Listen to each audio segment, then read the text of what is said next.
On the morning of March 27th, at approximately 9:15 a.m. local time, Pakistan's Water and Power Development Authority initiated controlled closure sequences on 3 critical barrages along the Indus River system. Within 72 hours, water flow measurements at the Sutlej B confluence dropped by 42%. The Harike Wetlands Monitoring Station recorded discharge rates falling from 28,400 cubic feet per second to 16,500 cubic feet per second. When Indian hydrological officials completed their emergency assessment on March 30th, the conclusion was unambiguous. Pakistan had just demonstrated operational control over northern India's agricultural water supply, and the international legal framework designed to prevent exactly this scenario had no enforcement mechanism capable of reversing what had been done. Subscribe to the channel right now and turn on notifications before going any further. What happened along the Indus Basin this week is not simply a water management dispute. It is a strategic demonstration whose consequences will compound across growing seasons, agricultural markets, and regional stability calculations for months, regardless of what diplomatic statements emerge from Islamabad or New Delhi. The pace at which this operational reality is diverging from the conflict management assumptions built into 7 decades of treaty architecture means you cannot afford to be behind this analysis when the next development breaks. To understand the full strategic weight of what Pakistan executed, it is necessary to first understand what the Indus River system actually represents to India's agricultural economy, because this was not a temporary water shortage, it was a precision demonstration of structural dependency that no military response can eliminate. The Indus Basin supplies irrigation to approximately 14.5 million hectares of Indian farmland across Punjab, Haryana, and Rajasthan. That agricultural zone produces 68% of India's wheat output, 53% of its rice production, and 47% of its cotton harvest. The economic value of crops dependent on Indus water flows exceeds $72 billion annually. India has no equivalent alternative water source for this agricultural capacity. Groundwater extraction in Punjab already operates at 165% of sustainable recharge rates, according to the Central Groundwater Board. The region's aquifers are depleting at rates between 0.4 and 1.0 meters per year. For the agricultural production that feeds 380 million people and generates India's largest export commodity category, Indus water is the only option that exists. That hydrological reality is the strategic context without which Pakistan's action cannot be properly understood. Pakistan did not simply reduce water flow to create temporary irrigation stress.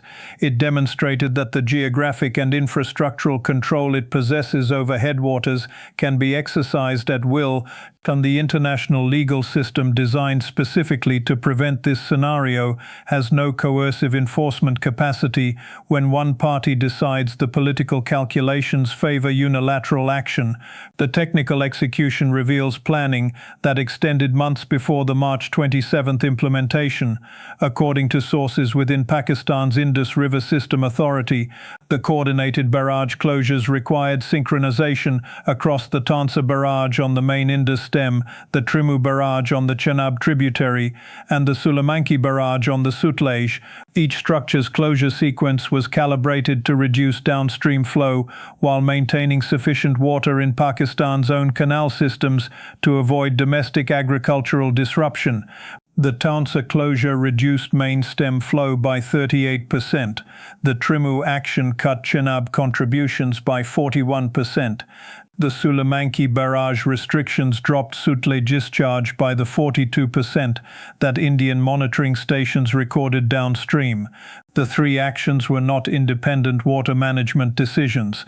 They were components of a single coordinated operation designed to maximize impact on Indian agriculture while maintaining legal deniability through technical claims about infrastructure maintenance requirements and seasonal flow management. Pakistan's official statement, released through the Ministry of Water Resources on March 28, characterized the barrage operations as routine maintenance procedures required for structural integrity assessments following monsoon season stress loading.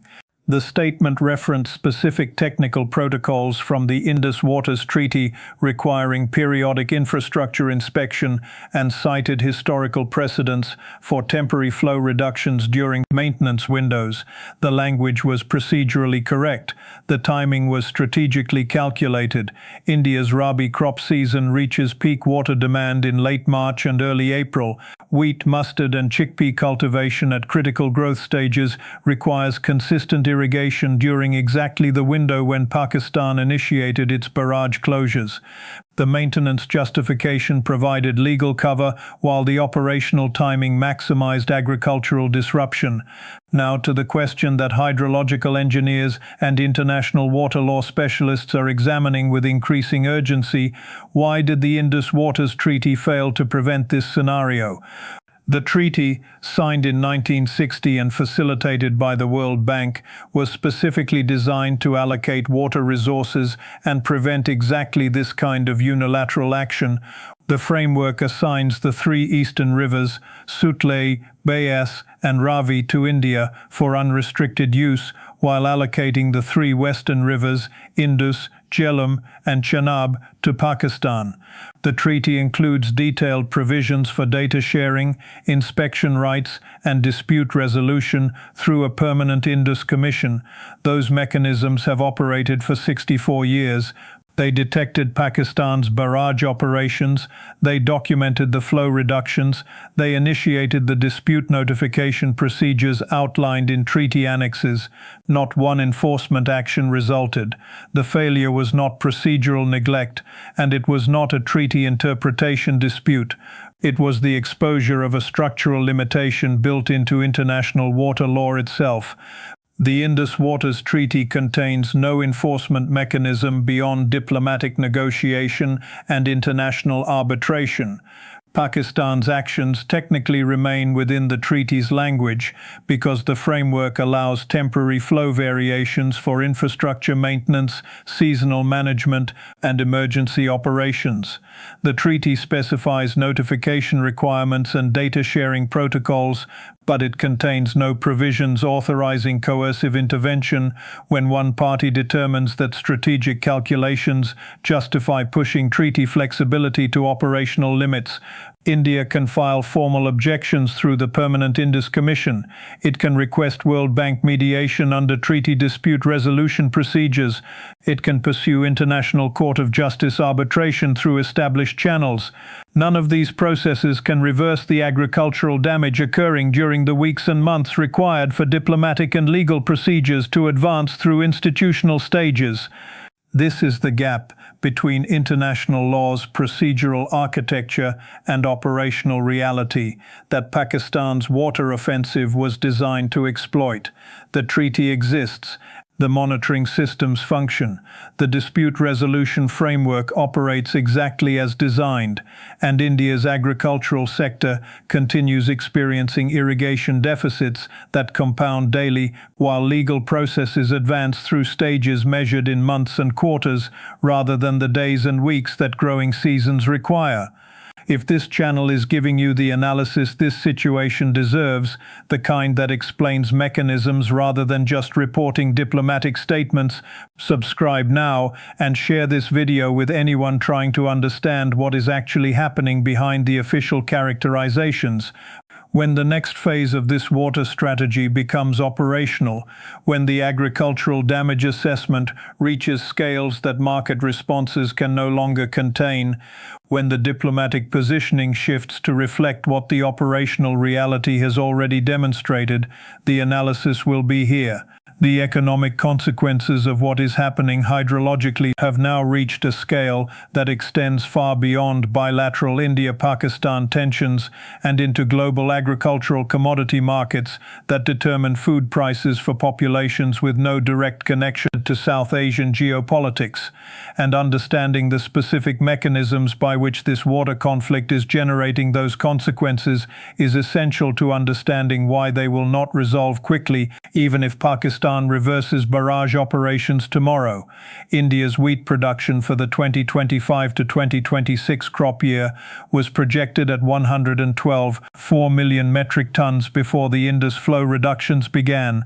Current Agricultural Ministry estimates, adjusted for irrigation deficits across Punjab and Haryana districts, now project output between 96.8 and 101.2 million metric tons. That reduction of 11.2 to 15.6 million metric tons represents approximately 14% of India's wheat harvest. India is the world's second largest wheat producer and was projected to export 8.5 million metric tons this year. The production shortfall will likely eliminate export capacity entirely and potentially require import purchases to maintain domestic food security stocks. Global wheat prices have already responded to these projections. Chicago Board of Trade wheat futures increased by 18% between March 28 and April 2. That price acceleration reflects market recognition that India's wheat will not reach international buyers who had contracted for delivery, forcing those buyers into competition for supplies from alternative producers in a market already experiencing tight availability. The rice market faces parallel disruption through different hydrological mechanisms. India's rice cultivation depends on water availability during the Kharif growing season beginning in June. Reduced Indus flows during March and April do not directly impact Kharif rice planting, but they deplete reservoir storage that Punjab and Haryana rely on for monsoon season supplementation when rainfall proves insufficient. The Bakra Dam reservoir, which provides critical irrigation backup for 3 million hectares, entered April at 62% of capacity, down from the 78% typical for this date. That storage deficit creates vulnerability to even modest monsoon shortfalls that would normally be managed through reservoir release. If monsoon 2025 delivers 90 to 95% of average rainfall, a common occurrence that typically poses no crisis, the combination of depleted reservoir storage and reduced Indus base flow could create irrigation deficits affecting 2 to 8 million hectares of rice cultivation. India produces 135 million metric tons of rice annually and exports approximately 22 million metric tons, representing 40% of global rice trade.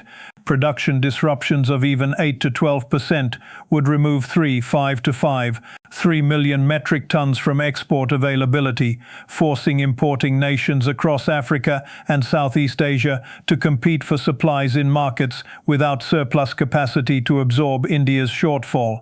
The cotton sector demonstrates how agricultural disruption cascades into industrial production and employment consequences that extend well beyond farming communities. India's cotton production of 34.8 million bales annually supports a textile industry employing 45 million workers and generating $52 billion in export revenue. Cotton cultivation in Punjab and Haryana is entirely irrigation dependent. Water stress during the critical flowering stage in April and May reduces both yield per hectare and fiber quality measurements that determine market value.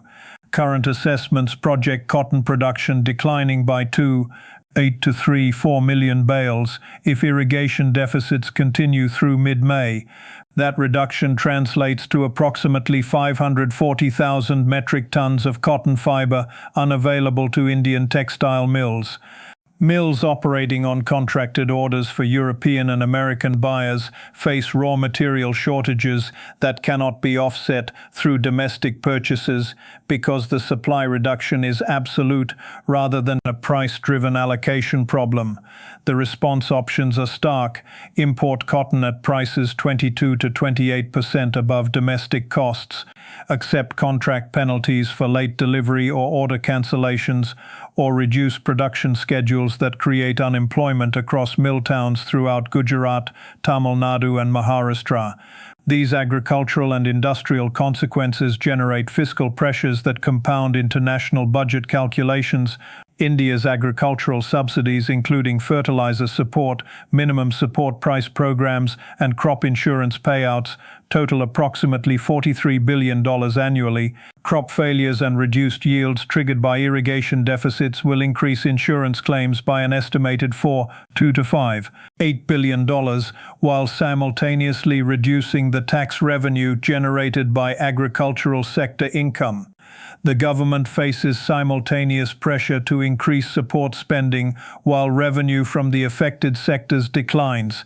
That fiscal squeeze occurs precisely when broader economic pressures from global energy prices and currency depreciation are already straining budget flexibility. Subscribe to the channel and turn on notifications.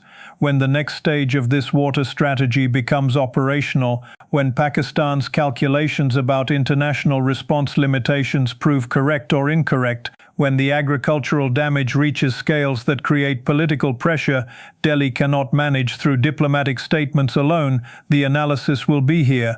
Evidence first, what it means for you, always. The broader strategic question that emerges from assembling all of these elements is the one that regional security analysts across ideological perspectives are beginning to examine with increasing focus.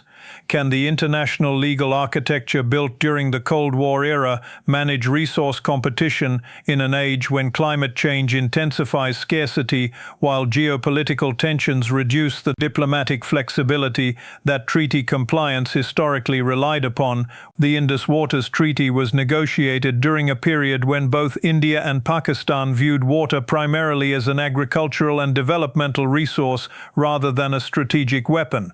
The framework's designers assumed that mutual economic interest in agricultural productivity would create sufficient incentive for compliance, backed by great power guarantees from the United States and World Bank institutional involvement that could provide diplomatic pressure when disputes emerged. Those assumptions operated successfully for 6 decades. The current crisis demonstrates how rapidly those assumptions can become obsolete when strategic calculations shift. Pakistan's actions reveals assessment that the international community's response to unilateral water manipulation will remain confined to diplomatic objection and legal process that cannot generate timely operational reversal. That calculation appears to be proving accurate. The United Nations has issued statements expressing concern and calling for renewed dialogue. The World Bank, which serves as a neutral facilitator under treaty provisions, has offered mediation services and technical assistance for hydrological data verification. The United States State Department released a carefully worded statement encouraging both parties to utilize treaty mechanisms and maintain regional stability. None of these responses include enforcement components capable of compelling Pakistan to reverse barrage operations or compensate India for agricultural damage occurring during diplomatic process timelines. The gap between treaty architecture and enforcement capacity creates a strategic precedent that extends well beyond South Asia. There are 276 international river basins worldwide serving the water needs of 42% of global population. Many of these basins feature upstream-downstream power asymmetries similar to the India-Pakistan configuration. The Mekong River system, where China's upstream dam construction affects water availability for Vietnam, Laos, Cambodia and Thailand, operates under framework agreements containing dispute resolution procedures but minimal enforcement mechanisms. The Nile Basin, where Ethiopia's Grand Renaissance Dam affects downstream flow to Sudan and Egypt, is governed by agreements that Egypt considers insufficient, while Ethiopia asserts sovereign rights over water resources originating in its territory. The Tigris-Euphrates system, where Turkey's dam projects affect water availability for Syria and Iraq, has generated decades of tension without producing an enforceable allocation framework. If Pakistan's water offensive achieves strategic objectives without generating international responses that impose costs sufficient to deter repetition, every nation with upstream control over shared river systems will observe the precedent. The lesson would be unambiguous. International international water law constrains only those nations that choose compliance, and enforcement mechanisms depend on the same diplomatic goodwill that water scarcity and geopolitical tension are steadily eroding. India's response options demonstrate the constraints that international legal frameworks impose on countries experiencing water manipulation. Military action to secure upstream control would constitute aggression under international law and trigger diplomatic isolation that India's economy cannot withstand. Economic sanctions against Pakistan would face opposition from China, which maintains strategic partnership with Islamabad and would likely provide economic support to offset Indian pressure. Reciprocal water restrictions against Pakistan through India's control of eastern rivers would violate treaty obligations and eliminate any legal standing India maintains in current disputes. The response toolkit contains no options that generate rapid operational reversal without creating strategic costs that exceed the agricultural damage being sustained. This asymmetry between offensive options and defensive responses is precisely what Pakistan's action was designed to demonstrate.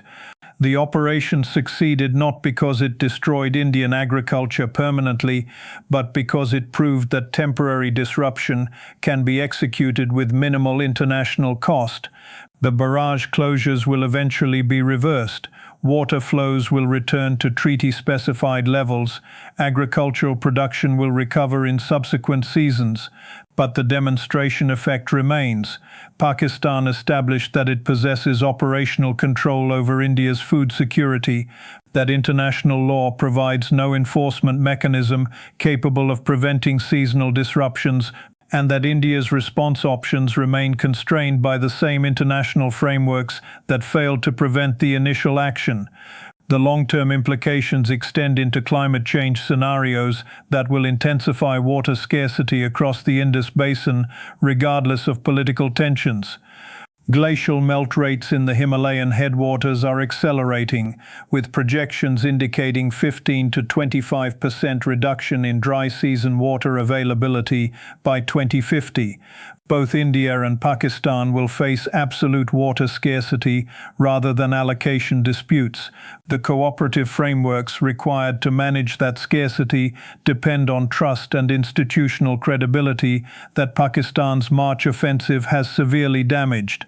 If disputes occur when water is relatively abundant, what mechanisms will prevent escalation when actual scarcity creates zero-sum competition between populations that depend on the same declining resource base? Here is where the complete picture stands 18 days after Pakistan initiated its barrage operations. India has sustained agricultural damage projected between $2 billion across wheat, rice and cotton production. Global food commodity prices have increased by 12 to 18% in direct response to Indian supply disruptions. International legal mechanisms have produced statements, mediation offers, and dispute resolution procedures that will advance through institutional stages over months while growing seasons continue. Pakistan has demonstrated operational control over northern India's water supply while maintaining legal defensibility through infrastructure maintenance justifications, and the precedent has been established that international water law contains no enforcement mechanism capable of preventing strategic water manipulation by upstream nations that determine the political calculations favor action despite treaty obligations. Subscribe to the channel and turn on notifications. When the hydrological situation reaches the monsoon season test that will determine whether current reservoir deficits create compounding irrigation stress, when global agricultural markets respond to supply disruptions that contractual commitments cannot offset, when the international community's response to this water offensive demonstrates whether treaty frameworks retain any coercive capacity in an era of intensifying resource competition, the analysis will be here. Leave one question in the comments before you go. Can international water law evolve enforcement mechanisms sufficient to prevent strategic resource manipulation, or are we watching the treaty architecture of the 20th century being tested by 21st century scarcity in ways it was never designed to survive? Every response gets read and considered. This is the reality that diplomatic statements are not addressing.